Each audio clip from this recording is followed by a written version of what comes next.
Good morning po sa ating lahat. Isang mapagpalang umaga ang aking ipinaparating para sa atin. Masaya po na tayo ay magkasama-sama muli sa ating pananambahan sa Panginoon. Yun naman po ang sinasabi sa atin ng salita ng Panginoon sa Hebrews chapter 10, di po ba? Na hindi po natin nahayaan na makaligtaan ang pagdalo sa pagtitipon na ito sapagkat this is our way to edify, to encourage one another, especially sa time na malapit na talaga ang pagdating, ang pagmuling pagbabalik ng Panginoong Hesus. It is always encouragement for each one of us na magkasama-sama tayo. Amen po ba? Amen. So, papatuloy po tayo sa ating team ngayong buwan na ito. Sa nakaraang 3 linggo po ay nakapag-aral tayo mula sa salita ng Panginoon on how to keeping on. So that is by pressing on, no matter what. Because even though we stumble, we will never fall completely if we will just focus our eyes on Jesus. Amen? Yun po yung nakolek natin na mensahe sa nakaraang 3 linggo. So sa araw po na ito, itong linggo naman na ito, there is one more lesson na kailangan nating matutunan so that we can keeping on. Dagdagan po natin yung lesson na iyon na sa nakaraang 3 linggo. So ang tinutukoy ko po ay yung how to handle naman the not yet ng ating buhay. So yun, exciting. So para po sa scripture reading natin, buksan po natin ang ating Biblia sa Romans chapter 8 verses 18 to 25. So basahin po natin ito. This time naman, I will be using NIV para po sa ating study. So I consider that our present sufferings are not worth comparing with the glory that will be revealed in us. For the creation waits in eager expectation for the children of God to be revealed. For the creation was subjected to frustration, not by its own choice, but by the will of the one who subjected it, in hope that the creation itself will be liberated from its bondage to decay and brought into the freedom and glory of the children of God. We know that the whole creation has been groaning as in the pains of childbirth right up to the present time. Not only so, but we ourselves, who have the first fruits of the Spirit, groan inwardly as we wait eagerly for our adoption to sonship, the redemption of our bodies. For in this hope we were saved. But hope that is seen is no hope at all. Who hopes for what they already have. But if we hope for what we do not yet have, we wait for it patiently. Purihin po ang Panginoon at nabasa natin ang kanyang salita. So, meron po akong tanong para sa bawat isa sa atin. How are you dealing with the not yet of your life? Paano mo kinakaharap ang mga hindi pa, ang wala pa ng iyong buhay? Mga bagay na paparating pa lang at hindi mo pa nararanasan sa ngayon. So, ano po ba tinutukay natin na not yet of one's life? Sample po, kung ikaw ay isang estudyante, yung not yet mo ay yung makagraduate, di po ba? You are still studying and you are awaiting for your graduation. Yung diploma mo. O kaya yung makapasa ka sa board exam. So yun po yung typically ay not yet ng isang estudyante. Kung ikaw naman ay newly graduate na, ang not yet mo ay yung magkaroon ng magandang trabaho o kaya makapag-establish ng isang growing business or stable source of income. So yun yung tumatakbo sa isip mo na mga hindi mo pa nararanasan. Kung ikaw ay adult naman na, future life partner, ang isang not yet mo pa na you are looking forward to. O kaya pagkakaroon ng anak o ng apo, pagbili ng sariling sasakyan o pagpapatayo ng sariling bahay at iba pa.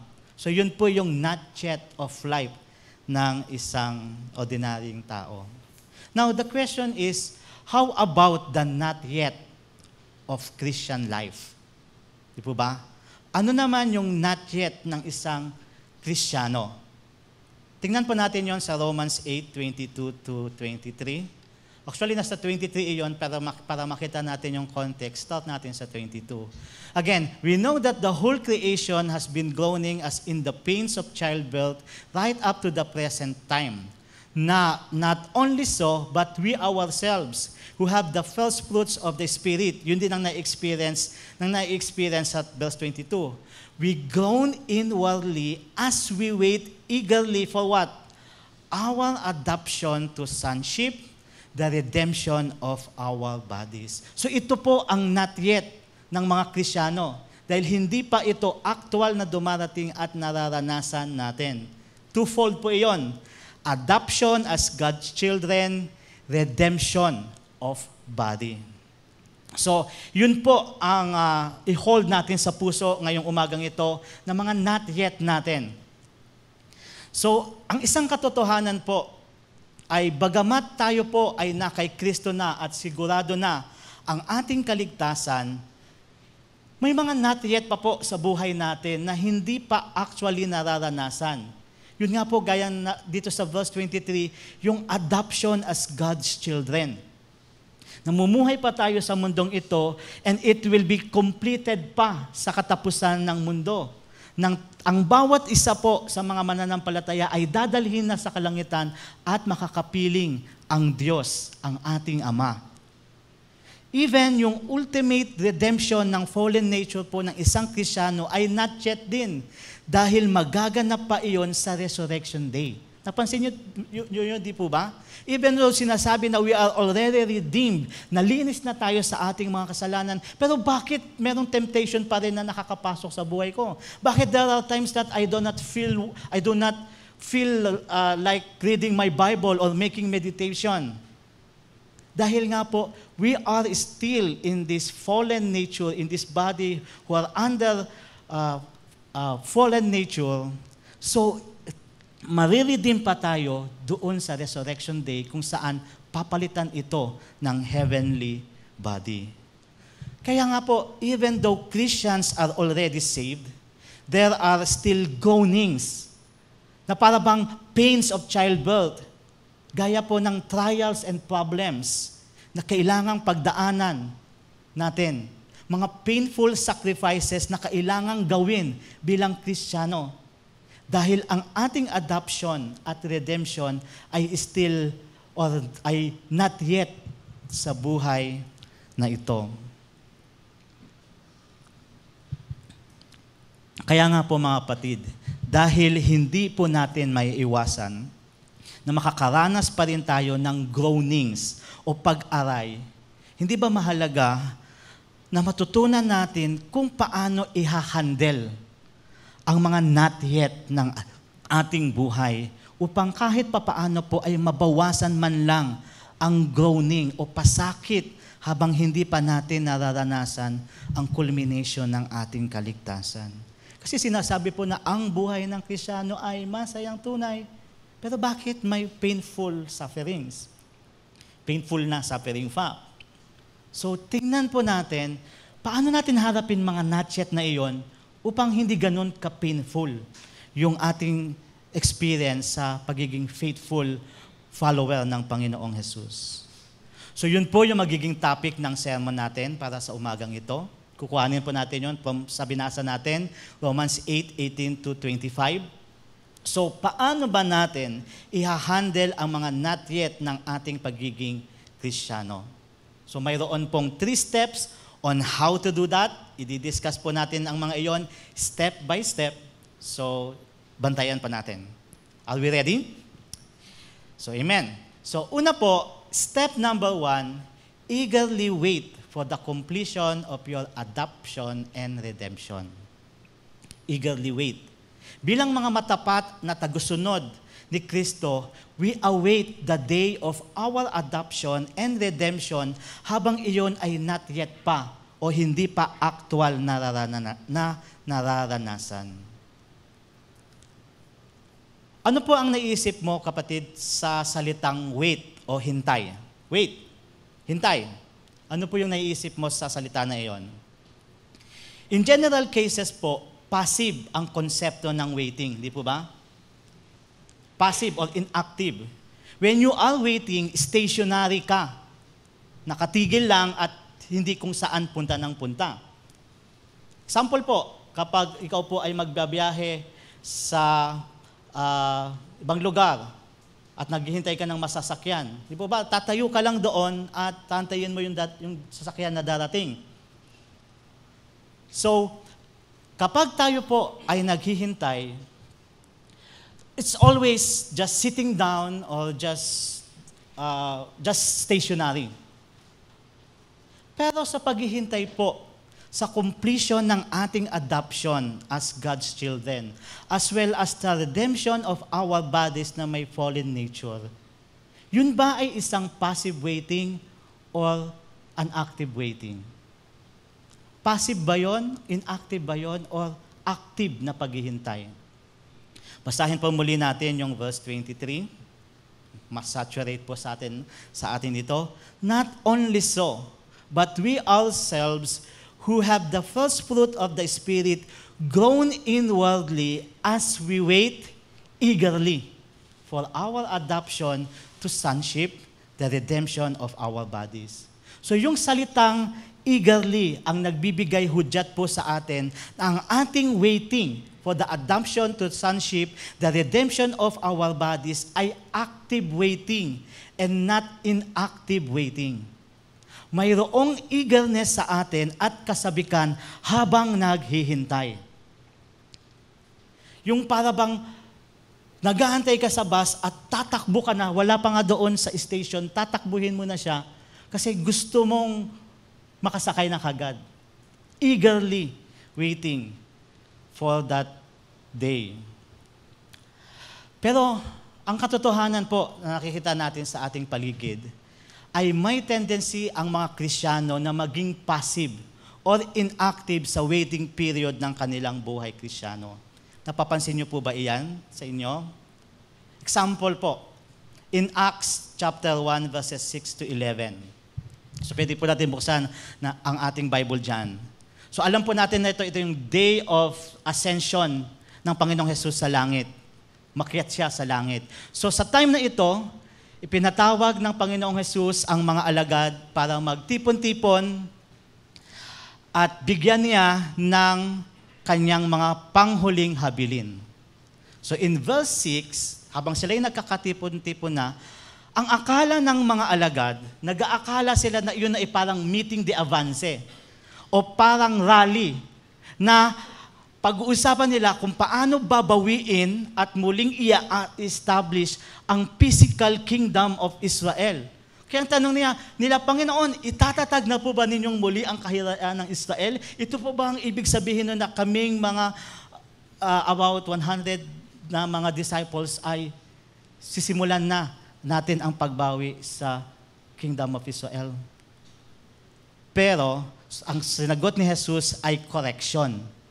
Jesus corrected the idea and replaced it with a new perspective. At ang perspective na iyon ay yung sa verse 8, empowerment to be His witnesses. Jesus will not establish the physical kingdom of Israel, but Jesus will establish the spiritual kingdom of Israel that even the Gentiles ay mapapabilang doon. Lahat ng mananampalataya sa Diyos at sa Panginoong Yesus ay mapapabilang sa kaharian na yon. Now, that's a wonderful statement. That's a wonderful encouragement para sa mga alagad. In verse 9, pagkabigay ng kanyang huling pananalita, yun na, si Jesus ay nag-ascend na sa langit, sa kalangitan. And then, natakpan na raw siya ng ulap. Interestingly, mga kapatid, ganito po ang naging response ng mga alagad sa monumental, inspiring at encouraging statement ni Jesus doon sa verse 8. Ang sabi sa verse 9, pagkasabi nito, si Jesus ay iniakyat sa langit habang ang mga alagad ay nakatingin sa kanya at natakpan siya ng ulap. So nakita po natin dito yung reaction o yung response ng mga alagad. Kahit natakpan na ng mga ulap si Jesus at hindi na nakikita pa ng mga alagad si Jesus, nandoon pa rin siya at nakatitig sa kalangitan. So nandun na lang at mga ulap na lang ang nakikita nila, pero sila ay nakatitig pa rin doon sa kalangitan. Probably smiling and mesmerizing or being mesmerized by that experience. So dahil po doon, ang sabi sa verses 10 to 11, habang sila'y nakatitig sa langit at siya'y iniaakyat, may dalawang lalaking nakaputi na lumitaw sa tabi nila.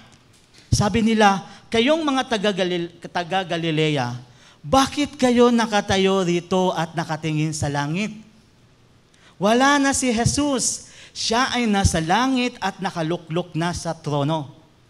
Ganun pa man, itong si Jesus na umakyat sa langit ay magbabalik gaya ng nakita niyong pag-akyat niya. So sa pananalitang ito, o sa pananalitang iyon ng mga anghel, niyugyug nila ang mga alagad upang matauhan sila at mapaalalahanan na stop staring to heaven. Enough of that. Go on, move on na. May mga trabaho pang kailangang gagawin at i-accomplish.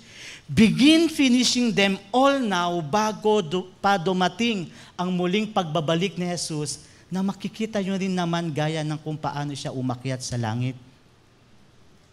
So ang point ng sinabi po ng mga anghel ay the waiting na kailangang gagawin ng mga alagad sa pagbabalik ni Jesus ay hindi isang passive or inactive na waiting na nakatitig lang sa kalangitan habang ine-enjoy at ninanamnam ang maganda nilang naranasan at napakinggan, kundi isang active waiting na habang sila ay naghihintay sa pagbabalik ni Jesus ay ginagawa naman nila ang iniutos niya. Go and make disciples of all nations. I-baptize nyo rin sila at turuan, magturo kayo na maging obedient sa lahat ng pinag-uutos ko. At mamuhay din kayo bilang aking mga witnesses saan man kayo pupunta. As the Holy Spirit empowers you. Gawin ninyo ang lahat ng iyan habang naghihintay kayo sa aking muling pagbabalik. I believe that is what Jesus wanted to say sa mga disciples through that statement of the angels sa verses 10 to 11. So in application po mga kapatid, mga kapwa ko po, alagad din ni Kristo. Paano ka naghihintay sa muling pagbabalik ni Jesus? Sa muling pagbabalik ni Jesus, ihahatid na niya sa atin ang mga not yet ng ating kaligtasan. Iyon ay ang ultimate fulfillment ng ating adoption into the family of God. Mamumuhay na tayo kasama ng ating Diyos Ama sa langit. And also, the redemption of this weak, prone to temptation and still in a fallen nature body. Darating po iyon, ihahatid ng Panginoong Jesus. Ang tanong po ay, naghihintay ka ba sa pagdating ng araw na iyon? At ang karugtong na tanong ay, paano ka naghihintay para sa pagdating niyon? Ikaw po ba ay nakapaghihintay passively? O naghihintay passively? Are you just letting the days of your Christian life go by? You just live on with your life. Kung paano nakilala ang Panginoong Yesus, just continue living, go to school, go to work, graduate, find a better job, and then go to go to church every Sunday, and then go to fellowship kung mayroong mga fellowship. But the days of your Christian life is just passing by. Or are you awaiting actively by making sure na nasusunod mo ang Great Commission ng Panginoong Yesus and letting the great commandments of God be your motivation? Dear brethren, God wants you to wait actively for that not yet ng iyong pagiging Kristiyano. Wait for that actively. Wait for that eagerly. Ang sabi nga po sa Philippians 2:12, Therefore, my beloved, as you have always obeyed, so now, not only as in my presence, but much more in my absence, work out your salvation with fear and trembling. Work out your salvation. Ibig sabihin, actively working out ang kaligtasang natanggap. Ine-expect ni Pablo na ang bawat mananampalataya ni Kristo ay aktibong isinasapamuhay ang kanyang pananampalataya kay Kristo. Kristyano ka na ba? Opo. Bakit ka naging Kristyano? Tinanggap ko po si Jesus bilang Panginoon at tagapagligtas. And what else are you doing with that salvation, with that faith? That's the next question. Hindi lang po, yes, I'm Christian. Tinanggap ko po siya noong sinel sa akin ito. But what else? Is that it? Is that it? And then, wait na lang tayo sa puling pagbabalik ng Panginoong Yesus. What is inside must be evident outside. Live as my witnesses. Go to where you go, but live as my witnesses. Mga kapatid, tinuturuan tayo ng salita ng Diyos na bilang mga mananampalataya ni Kristo, there must be positive and developmental changes day by day, and as the days go by, na pinupuntirya tayo na mapangyari sa ating buhay at pagsunod kay Jesus. At ang mga positive at developmental changes na iyon ang naiwi-witness din natin sa ibang tao habang inaakay natin sila sa matapat na pagsunod ni Kristo. That's what our life group is. That's the purpose of our life group. This is how the Lord is changing me. This is how I am developing in the Lord, in Christ. And it is my joy to testify for it. So yun po, ang unang step kung paano natin i-handle ang mga not yet ng ating pagiging Kristiyano. We actively and eagerly await our adoption and redemption as it comes. Step number 2. Keep on hoping while waiting for the fulfillment of your salvation. Keep on hoping o patuloy tayong umaasa habang naghihintay sa katuparan ng ating kaligtasan. Ganito po yung sinasabi sa verse 24. For in this hope, we will save. But hope that is seen is no hope at all who hopes for what they already have. Let's focus muna dun sa first statement, first sentence. For in this hope, we will save. Going back sa verse 23, nagbigay po ng exhortation si Pablo tungkol sa kung ano ang hinihintay ng mga Kristiyano at paano nila hinihintay iyon. They eagerly await the adoption of every believer, himself or herself, to God's family and the redemption of bodies. Now, dito naman po sa verse 24, sinabi niya na, for in this hope we were saved. Sila ay naligtas dahil sa pag-asang iyon. Question, ano ba ang dapat na inaasahan ng bawat mananampalataya ni Kristo? The answer po is more than just adoption to God's family and redemption of body. Sabi natin kanina, we are awaiting the adoption natin into God's family or to God's family at redemption ng ating katawang makasalanan pa. Pero itong inaasahan ng bawat mananampalataya ay more than those two status natin. Ang dalawang katatayuan na iyon ay tumutukoy sa hope of the glory of God that will be revealed in the believers sa pagdating ng Panginoon. Yun po ang ating pag-asa. That is our hope. Hope of the glory of God that will be revealed in the believers pagdating ng panahon. Sinalarawan po iyon ni Pablo. Dinescribe po iyon ni Pablo sa verses 18 to 21. Ganito po iyon. I consider that our present sufferings are not worth comparing with the glory that will be revealed in us. For the creation waits in eager expectation for the children of God to be revealed. Not yet, to be revealed pa. For the creation was subjected to prostration. Yes, that's the prostration that you are experiencing. Not by its own choice, but by the will of the one who subjected it. But in hope, that the creation, its help, will be liberated from its bondage to decay and brought into the freedom and glory of the children of God. Nakita po natin doon yung hope of the glory of the children of God that will be revealed in the future. That's our not yet, but that is also our hope. Ang pagsasalarawang ito po ni Pablo, kung mapapansin natin, ay punong-puno ng imagery, personification, at comparison. The creation is groaning. Di ba? Para sa tao lang yung groaning. But nagkaroon ng personification doon si Pablo to really emphasize yung nangyayari sa paligid natin. So ginawa iyon ni Pablo upang maipakita at mabigyang diin ang wonder of the future glory ng lahat ng mga mananampalataya ni Kristo. Yes, in this world there are groanings, there are painful experiences, but hanggang dito lang yan. Our hope is for our future glory. Mayroong kaluwalhatian, mayroong karangalan sa hinaharap.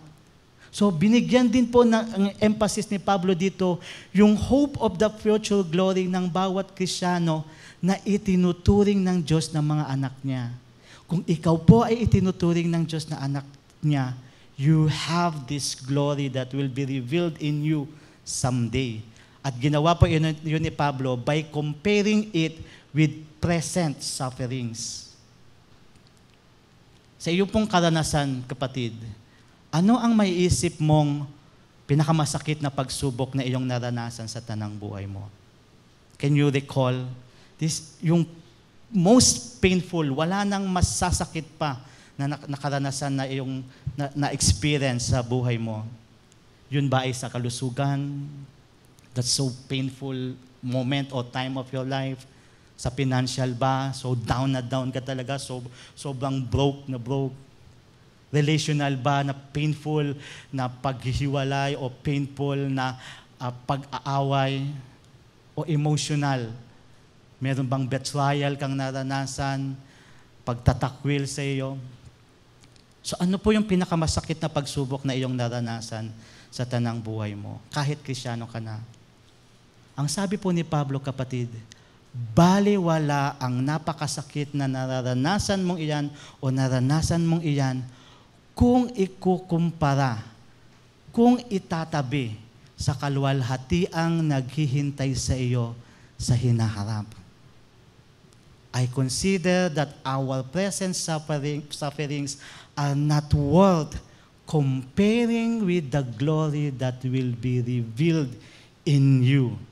Bagamat iyon ay not yet pa, tiis-tiis lang ng kaunti pa, kapatid, dahil darating din ang katuparan niyon balang araw.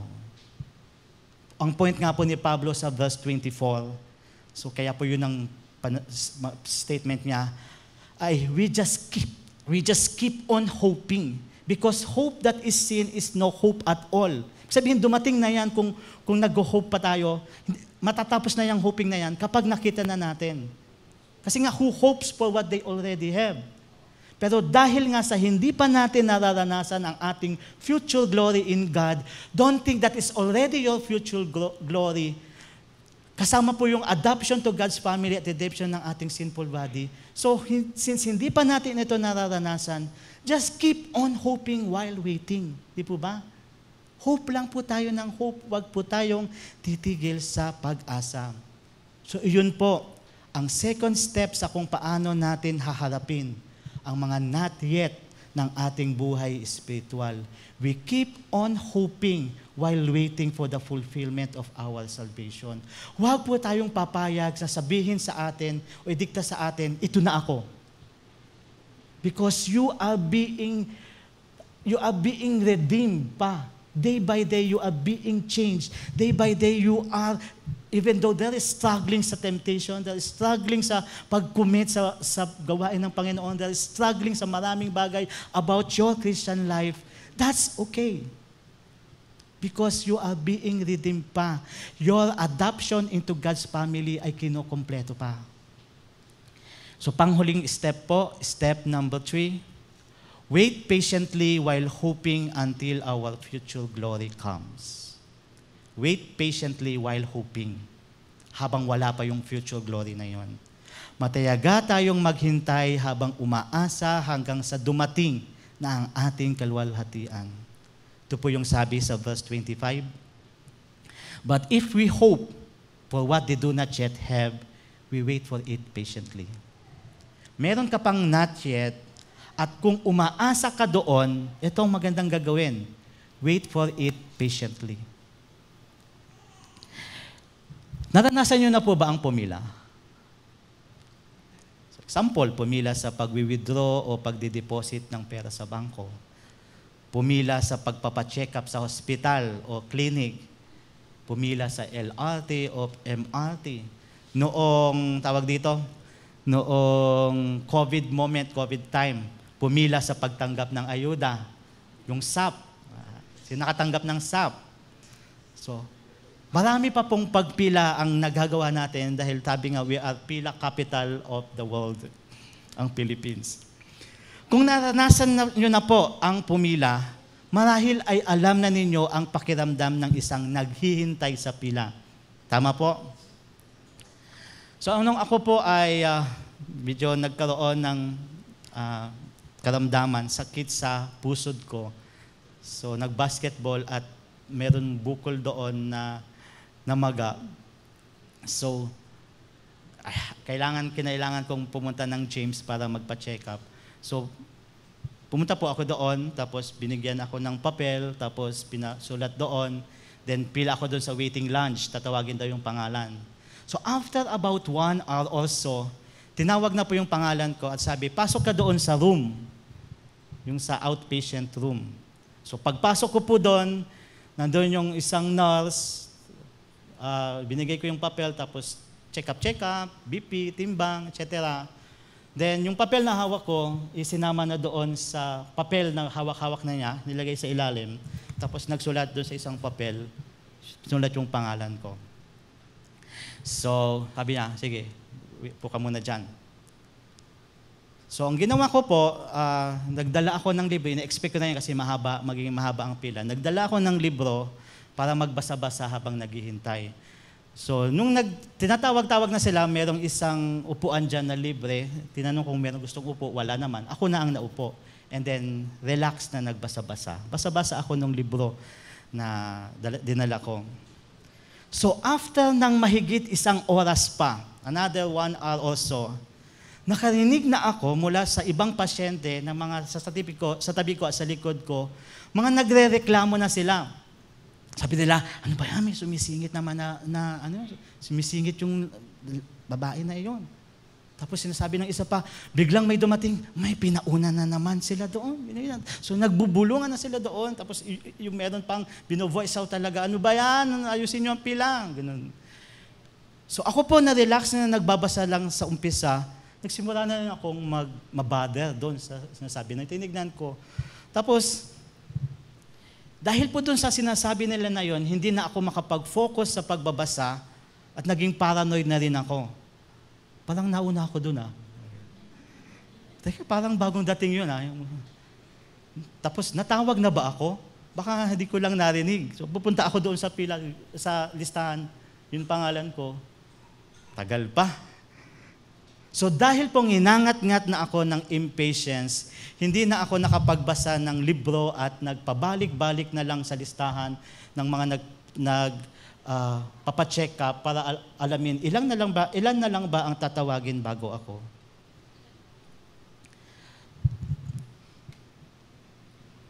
So, agree ba kayo mga kapatid, na kung tayo po ay naghihintay o may hinihintay, may mga pagkakataon na naiinip tayo sa ating paghihintay. Ang tanong ay, bakit kaya tayo naiinip? Ang isang dahilan po kung bakit tayo naiinip ay impatience. Agree po tayo doon? Impatience. Nakakaranas ang isang tao ng pagkainip dahil nawawala at nauubos na ang kanyang pasensya. At kapag naubos na rin ang kanyang pasensya, matatabunan na rin ang pag-asa niya na makakamit pa niya ang kanyang hinihintay. Ay, baka lumampas na ako, nawala na yung hope na dadating din tatawagin din ako. At kung mapapansin po natin, lumilitaw po ang impatience dahil sa ilang kadahilanan. Isa ay posibleng impluwensya ng ating paligid. O pangalawa, posible rin na sa atin mismong kalooban o damdamin na hindi pa nasanay na makapaghintay ng matagal. Kahit sabi natin, I will be patient, pero merong darating na magkokos sa atin to be impatient. Kung gayon nga mga kapatid, hindi ba mahalaga na matutunan natin at pag-aralan na maging matyaga sa paghihintay, especially sa not yet ng ating buhay Kristiyano? Okay lang yun kung masingitan ka sa pagpapacheck up. Pero kung susuko po tayo doon sa not yet natin bilang isang Kristiyano, that is a very tragic decision. Pero bakit po kailangan nating maging matyaga sa paghihintay? Dahil nga po sa tendency ng isang tao, mapakristyano man o hindi, na mag-falter o sumuko kapag naiinip na sa kanyang hinihintay. Tagal ko namang mag-mature, wag na lang ngang maging faithful. Kaya nga po, ang paghihikayat ng author ng Book of Hebrews sa mga Kristiyano ay ganito po, in Hebrews 12. Binigyan po tayo ng message niyan last Sunday. Ang sabi doon, let us run with perseverance the race marked out for us, fixing our eyes on Jesus, the pioneer and perfecter of faith. Consider him who endured such opposition from sinners so that you will not grow weary and lose heart. Ang context po ng sulat na ito ay ang mga Hebrew Christians are being persecuted sa time na iyon. Pine-persecute sila. So, ang sabi sa kanila ng author, para hindi sila panghinaan ng loob at sumuko, run with perseverance. Habang ikaw ay namumuhay bilang isang Kristiyano, magtiis-tiis ka lang muna. Pangalawa is fix your eyes on Jesus. Kung titignan mo talaga yung nasa paligid mo at yung mga na-experience ng kapwa mo Kristiyano na yung mga sumusuko at bumibigay na rin, then talagang mauubusan ka ng patience. At pangatlo, make Jesus your encouragement. Consider Him dahil nakapag-endure siya, kaya mo ding mag-endure. Dahil siya naman ang Panginoon natin. So mga kapatid, tanungin po natin ang sarili natin ito.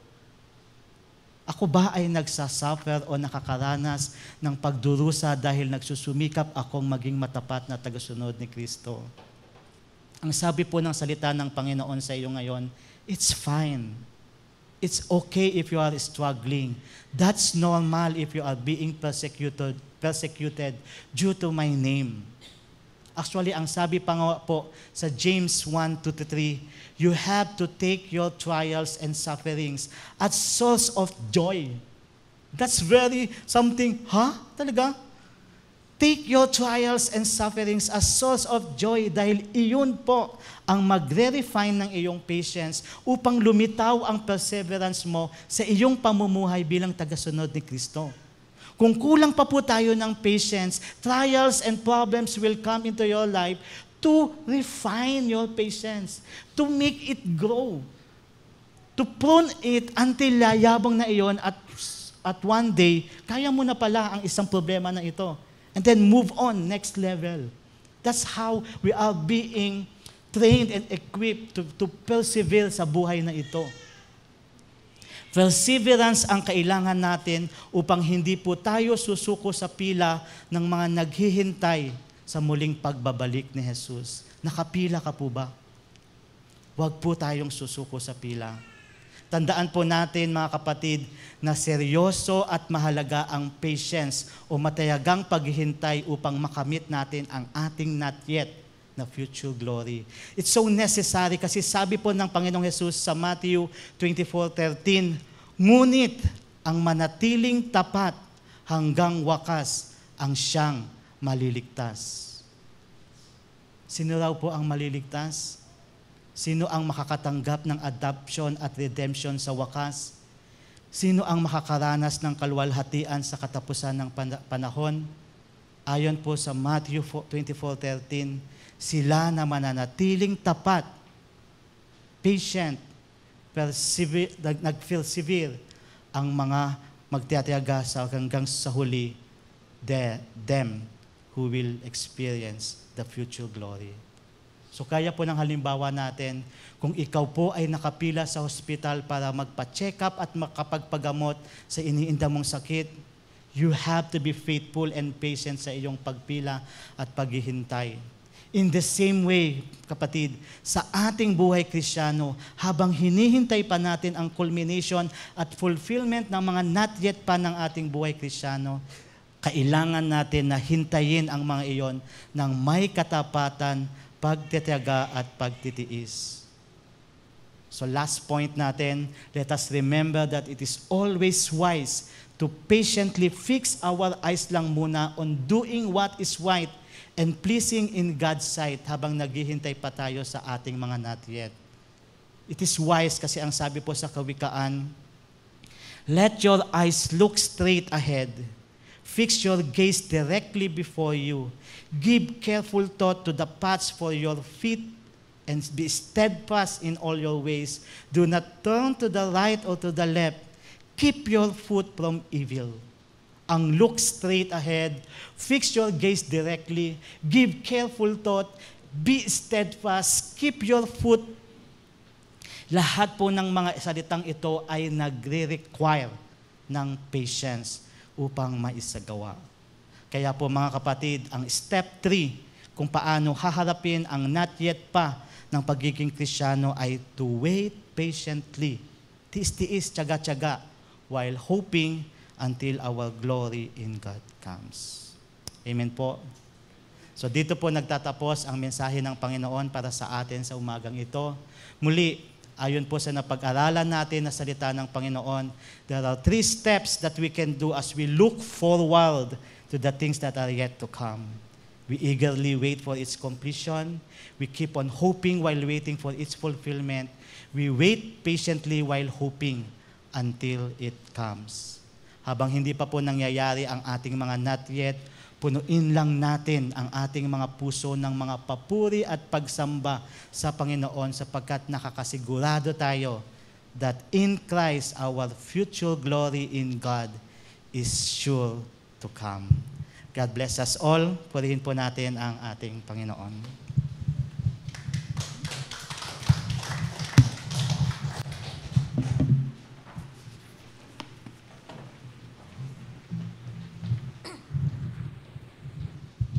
In response to God's message this morning, we invite everyone to stand up.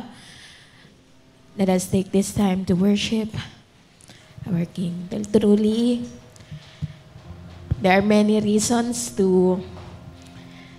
Ang mundo, binibigyan tayo ng maraming rason upang tumigil, mapagod. But in this message, we learned that there are also many reasons to persevere, to continue, to hope on.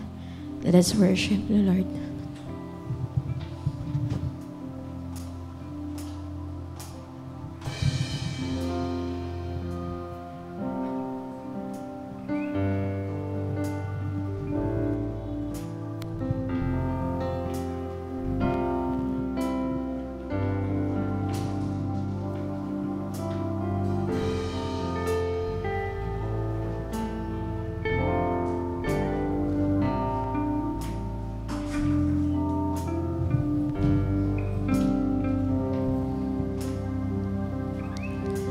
The sun comes up, it's a new day dawning.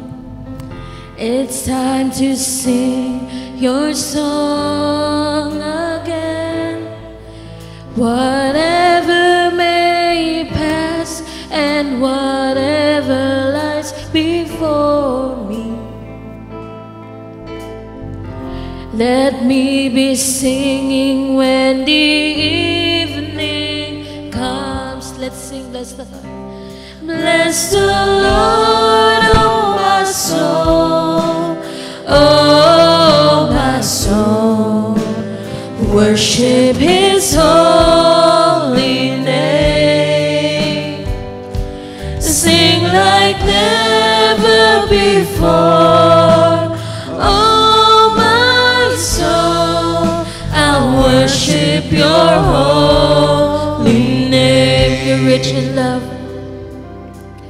You're rich in love, and you're slow to anger.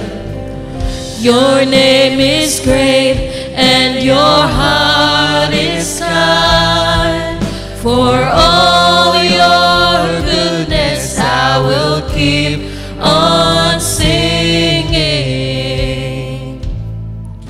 10,000 reasons for my heart to find. Bless the Lord, oh my soul, oh my soul.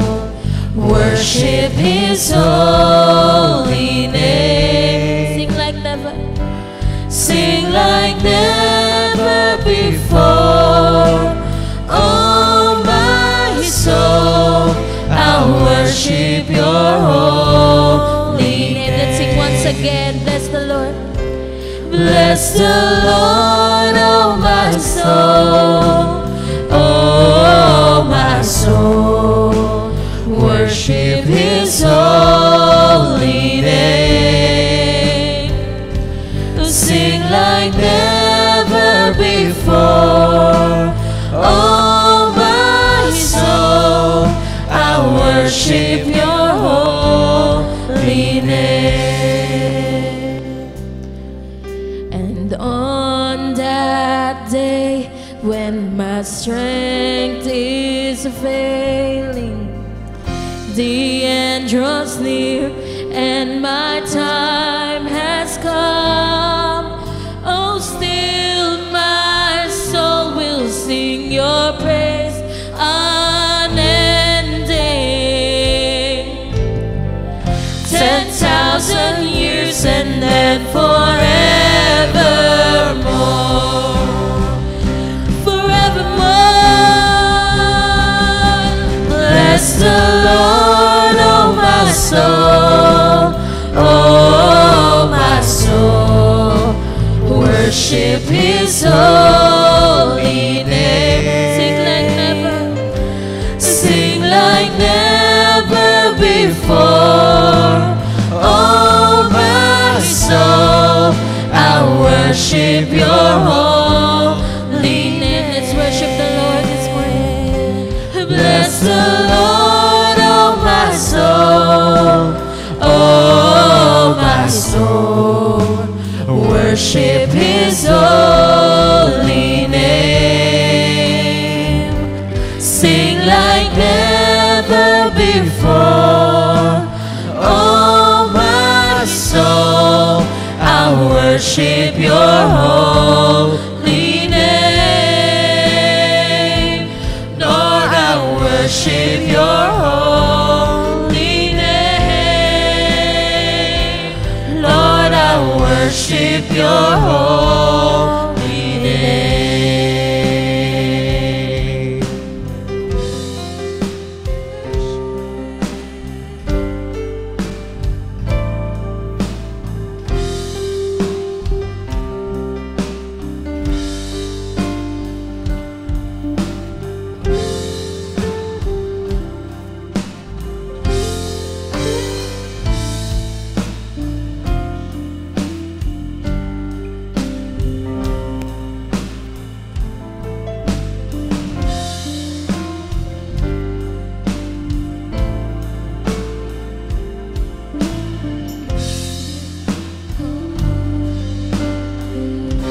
Bigay po natin yung pinakamalakas palakpak sa ating Panginoon.